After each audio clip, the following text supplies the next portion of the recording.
Hey Jen, want to talk about learning Chinese? Bushy? Great. On this episode, we want to share some incredible lessons we learned during our recent trip to China. Let's do it.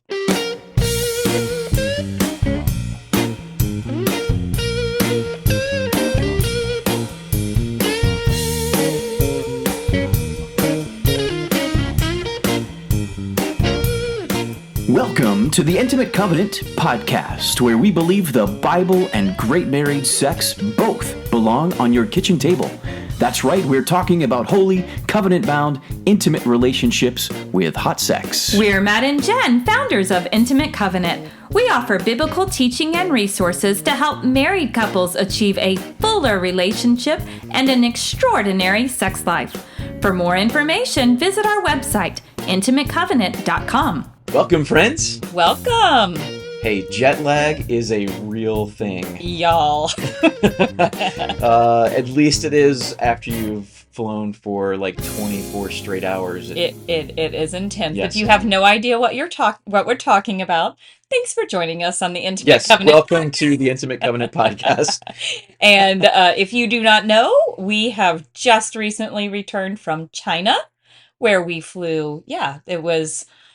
We flew from Houston to San Francisco and then San Francisco to Beijing. And the San Francisco to Beijing flight is a little over 14 hours going there. And on the way back, we did it in like 11 and a half hours. I don't know why we Yeah, flew and so then much there faster, was but a we did. little jaunt down to Xiamen as Yeah. well. Yeah, when we So got into Beijing, then yes. we had a domestic flight in China. So yeah, the total amount of time that we have spent on an airplane, it was a lot. There were 24 hours that came and went in which we were still on airplanes and still in airports. And let me just tell you, your body doesn't quite know what to do with that when No, you come home. no, especially on the way back. It's been rough. Rough last week trying to reconvince my body to be in an opposite Uh, time zone Yeah, or we some. went Yeah. across the world and then came back. And so, yeah, trying to convince our bodies that, yeah, we do need to sleep when Anyway, it's dark here. it was yeah, it was an incredible trip. We want to tell you a little bit about it, and Yeah. really more importantly, we want to talk about some important lessons that we learned from our experience that I think Yes. are relevant to our marriage and probably and hopefully to yours as well. Yeah, we received so many message from you guys praying for us. Mhm. Just really want you to know what that meant to us to just constantly be getting messages while we were on our trip, That was before our incredible. trip. Yes. That was really incredible. So thank you guys for praying. And so yeah, we wanted to take this opportunity to just spend a few minutes here on this episode sharing, because I feel like you guys all went on this trip with us, Yes. whether you know it or not. Certainly felt like it, and we are back safely in no small part because of your support and your prayers. And Thank so, you. yes, again, thank you for that. We had just such an incredible time, Yes. incredible sights, beautiful people, Hmm. in interesting food, Hmm. some good, some bad, I suppose, but I interesting nonetheless. would say honestly, like that was one thing that I was definitely a little fearful of. I'm not known for being incredibly adventurous when it comes to food, but I committed myself that what was put before me, that's what I'm eating. And I definitely wasn't going there just to try to find all the American food. And so You know what? I think there's we a marriage and sex lesson in that statement in and of itself. that But nice way to that's spin not it. even in the notes, but But that said, I loved the food, and that's surprising to me. Now, there were things that I could have eaten that I didn't eat. sure. We passed several street vendors that were selling some very interesting things that I took a video of and kept on walking. Unidentifiable meats, but also clearly identifiable octopus legs that L- were grilled on a stick. Lots of seafood. Yeah, You could pick out your seafood, watch it swimming, and then watch it get cooked. And I just said, thank you. yeah. So lots of fun food. Like I mentioned, we spent some time down in the southeast of China in a little place called Xiamen. Hmm. We were able to enjoy food and street vendors and crafts and Lots even of little shopping along, yes, little shops street everywhere. markets. We even experienced a tea ceremony, which That was amazing. y'all, we don't even know how to do tea here No, in no. Texas. I I mean, realized that my little celestial season, little, what is it? Is it celestial? Celestial Seasons, Yeah, is that what it's is called? that a Yeah, tea I brand? think that's a tea brand. But Tetley or Lipton? yeah, all of that. It You doesn't, stick it in your boiling water and leave it to steep for like 4 to 5 minutes. This is not, not the this same. is not the same. Anyway, so we had some real Chinese tea in a very authentic way, Amazing. Amazing. served in this very ceremonious manner. Yeah. We saw the and walked on the Great Wall. Uh, Uh, Crazy. yeah, Very surreal. who would have Most thought? surreal moment, I think, of my life so Truly. far. Sat and ate a snack break on the Great Wall. Every time Yes. we go hiking, I always take a picture of our snack break, but mostly like our feet like stretched out and resting. This is like my little picture to take. And to take that picture with like the Great Wall of China in the In the in the background. background. I was like foreground, but not foreground, but background. Yeah, thanks. Jet lag, y'all.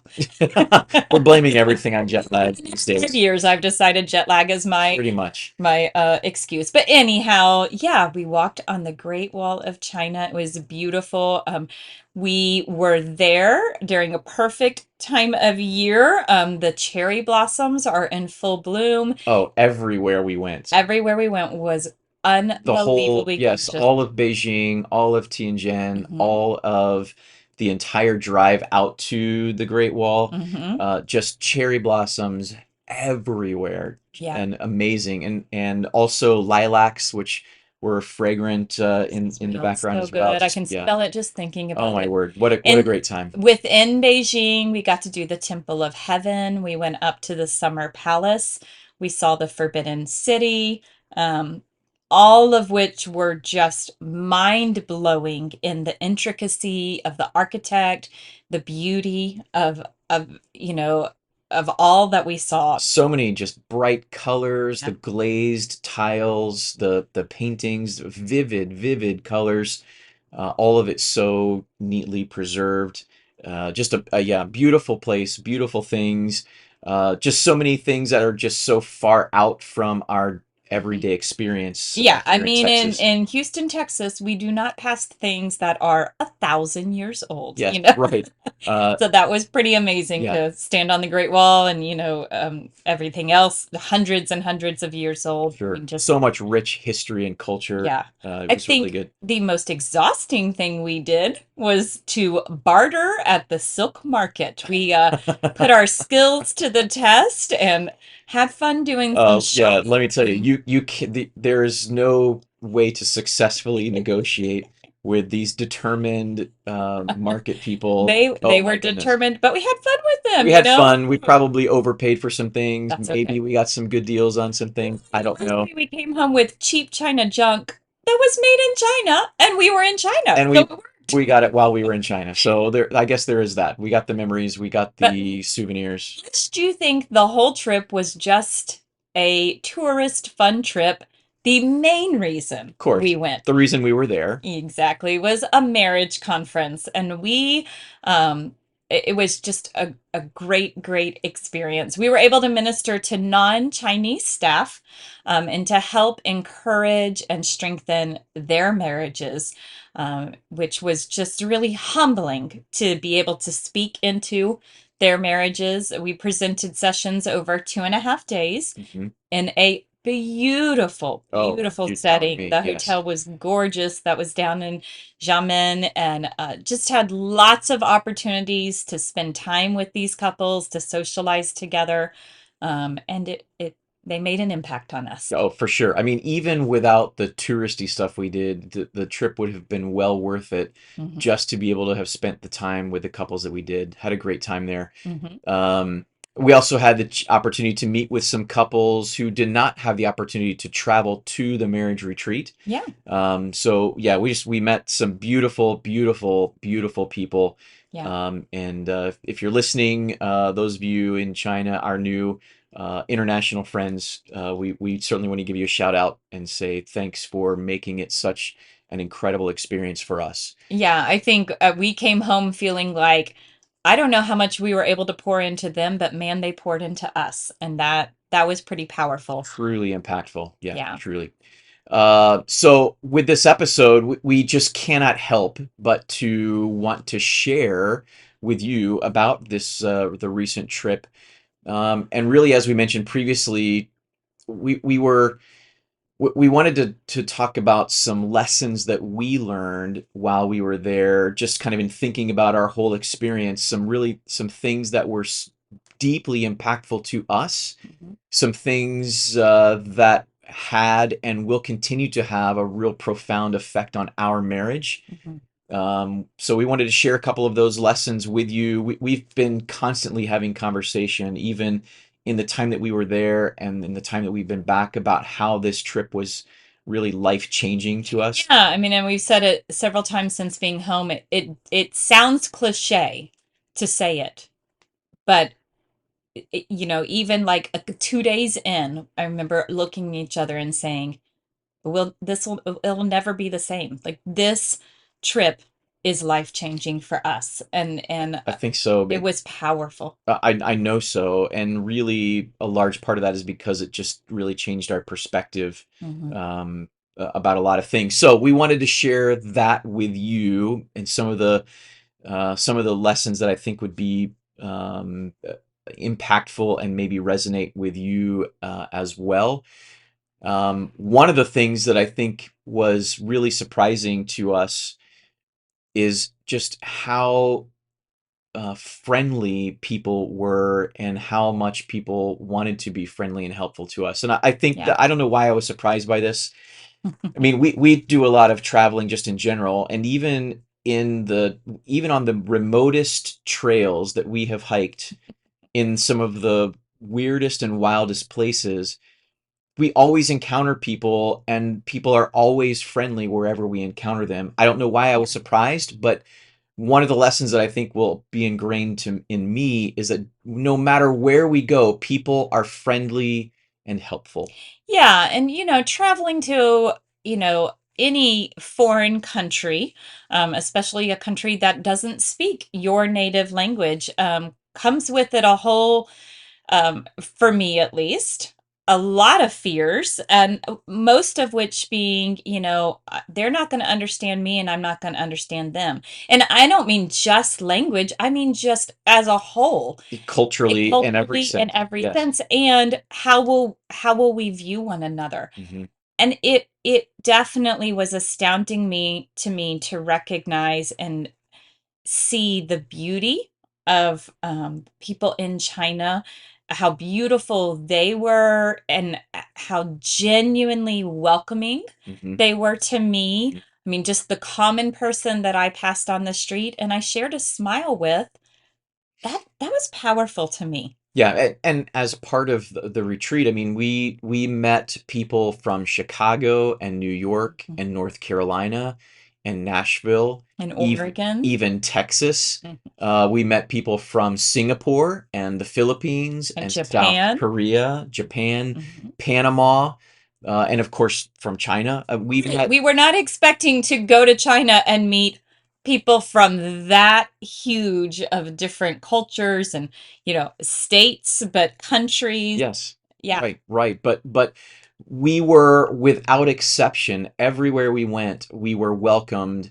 Hmm. Everywhere we traveled, with friendly smiles and a desire, people going out of their way to try to make sure that we felt comfortable. People that we were directly involved with the retreat, but even more so, people that were working in the hotels, people that worked in the restaurants, people that were driving us from place to place, people that we encountered in stores and other places that we went, people just on the street, Yeah. and at the tourist sites that we went to. We were, without exception, Hmm. greeted in a friendly way, and people wanting to make sure that we were comfortable wherever we went. Yeah. What we really stuck out to me was that it was amazing what you can communicate when you do not have a common language. Right. And so our tourist days, especially, we ended up more, that was the end of our trip, and we had our feet underneath us and we were feeling equipped. And so those days we were mostly on our own, and especially our day that we, toured all throughout Beijing. I don't know if we heard English spoken by anybody, Yeah. but we were able to communicate so much. Yeah, I mean, we learned 3 Chinese words. We did. We learned 3 Chinese. 2.5, because The let's be honest, I'm not very good at English, let alone Chinese. Well, we learned 3 Chinese words, and that was sufficient for us to navigate literally all over their country. Yeah. Now, we did have the help of Google Translate sometimes, and Google Translate for the win, y'all. yes, and we had some help from some of our friends Oh, yeah. there who were able to translate for us in certain circumstances. But even when we didn't have a translator, Yeah. with smiles and with hand gestures, we were able to communicate a whole lot more than what you might even expect. And I think that was it. It was opening ourselves up to be vulnerable, entering into these situations where we knew we don't share the same language, and yet we are to some level needing to communicate to Sure. these people. And yet a smile is we all share that, and that alone tells somebody, I want to make this easy for you, and you can make this easy for me, and we can get to where we need to be together. Yeah, I think the short version of this is that we are all people all over the world. We are all made in God's image. Mm-hmm. And I think for that reason, there are, in fact, beautiful people everywhere, even on the literal other side of the world. Yeah. It just was eye-opening to me how vast and how big the world is, but yet how small you can make it, and how comfortable you can make it just by treating each other kindly and being kind to one another and receiving that same kindness. Just made us feel so much at home. And I think where it stood out to me the most was in the interaction that we had with children. So y'all need to know that Matt has gone viral in China and whatever social media picture sharing way that they have, because Matt stood out with his beard, and there was one tourist day that he wore shorts and his hairy legs, and that is not common in China.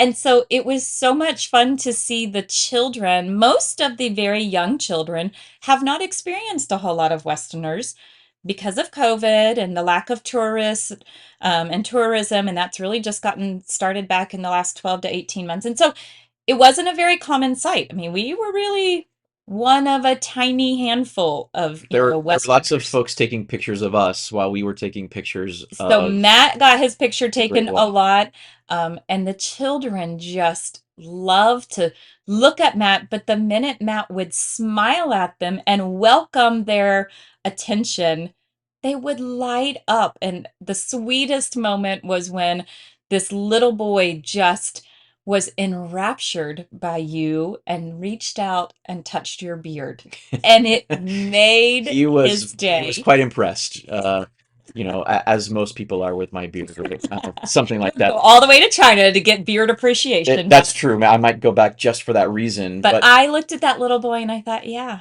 we're made in God's image. Kids are kids everywhere. Children are children, and they all act the same. And Chinese kids get yelled at the same as American kids get yelled at when they act up. So, yeah, it was just amazing. Lots of beautiful people in this world.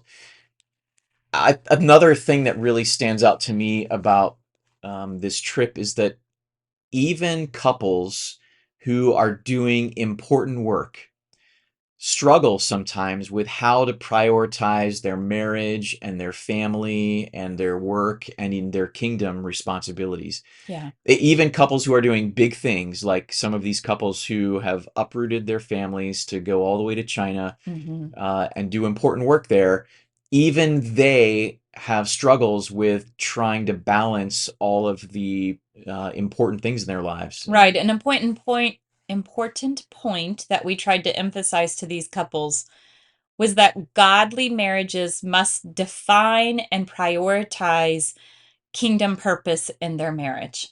And, just that you can do great things, and yet those aren't great things if you're not first prioritizing your marriage. Yeah, and that was, I mean, that was an important part of the material that we presented. It was kind of a foundational principle that we talked about from the outset of our time together with these couples. But honestly, I felt like that was sort of just was going to be just a buy point. It was just a Mhm, given. But it was surprising to me how that message resonated even with these couples, mhm. because I felt like that point was really just preaching to the choir. Like, yeah, these couples have that figured out. They've already figured out how to do this because they're doing such great big things in very uncomfortable places and ways. And yet, despite the tremendous sacrifices that these couples have made to be living abroad, it still is easy for them to misplace their priorities. And that was Right. a big part of the conversations that we had both in the sessions and especially in the social settings where we were, And our time working that with individual and, couples, and right? that resonated with them. Yeah, and so I think that should be sobering for those of us living much more comfortable lives. Yes, yes. Yeah, It's easy for all of us to lose focus. yeah. Even uncomfortable situations quickly become familiar, and we can begin to get comfortable in our earthly existence rather than remaining focused on eternal purposes. Hmm. It's just easy to get lazy. It's easy to get comfortable. It's easy to forget what is really our purpose and what our important priorities are. Right. So, at the same time, the important work that we're doing shouldn't be superseding our fundamental relationships, our family relationships, our church relationships, and especially our marriages. And obviously, that's what we were there to help them to kind of recalibrate the whatever the important work that you're doing in your life, even if it's kingdom work, that needs to be secondary to your basic purposes, which is to glorify God and to glorify your spouse. Hmm. Hmm. So that, Yeah, learning to put your covenant, your relationship with God and your covenant above all else, even when the rest of your life is important kingdom work. That was a powerful message. yeah, the covenant you have to your spouse is crucial, and Mhm. that needs to be priority. And what you find then is when you prioritize your marriage, that you're able to do so much more. It is the root from which that work can grow. It's the fuel for the passion that you have in every other place in your life. Right. So again, sobering lessons, not a lesson that we expected to come across. Yeah. The other thing, at least one other thing that stuck out to me is that marriage conflict is the same everywhere across all cultures and all geography. Right. And I think that was, again, we got the opportunity to work with many couples that came from many different countries. And many different cultural experiences and Right. many different ways of growing up and lots of different family structures as well. Right. And what we saw is that no matter where you live and what culture you grew up in, if you're married, you will experience conflict about kids, in-laws, money, and sex. Right. Every Exactly. culture. Every culture, every time. I don't know if that's comforting or not, but it is maybe at least a little comforting to know that we're not broken, that I'm not broken, my Mhm, marriage is not broken or weird because we are having conflict. mhm, That the health of our relationship is not about whether we have conflict or not. The health of my relationship is not determined whether or not we always agree on everything. The health of our relationship is about how we handle the conflict that is inevitable. mhm, And everybody's having conflict, no matter where you are, who you are, mhm. where you grew up, what language you speak. Everybody's having conflict. Right. But the trick or the key is Mhm. how am I handling that conflict. So I think for all of us, one important lesson in this is that changing our circumstances is not going to change the fact that we have relational conflict. You could move as far away as possible from where you live right now and immerse yourself into a culture that is entirely different than anything you've ever experienced before, and learn a language that's entirely different to your own, and you would still have conflict in your marriage. Yeah. So it's not about your circumstances, right? So I guess what I mean by this is your marriage is not going to be better off if you get a better job, or you get more money, or you get a new house, or you have a baby, or you get rid of your children and you have an empty nest, or you get better health or more free time, or whatever it is. None of that is going to make your relationship better. The only thing that makes your relationship better is leaning into conflict and working hard then through that conflict to better understand what your spouse needs and how you can serve your spouse better. Right.